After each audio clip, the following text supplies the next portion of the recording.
Across schools and households, one pattern is impossible to ignore. Boys are falling behind.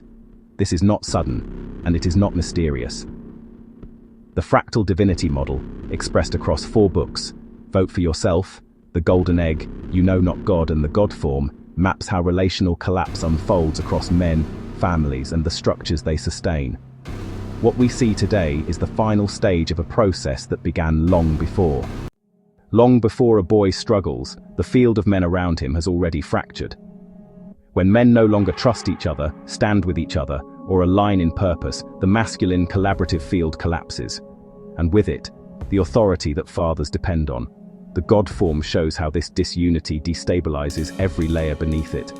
A father cannot stand firmly inside a field that has already fallen, and boys inherit that fracture. Once the masculine field collapses, the father's authority inside the home collapses with it. A man who cannot stand among men cannot stand before his son.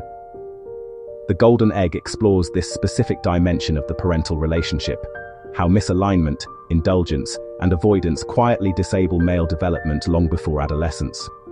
The boy does not fall behind, he is positioned there. But these fractures do not sustain themselves. Men sustain them.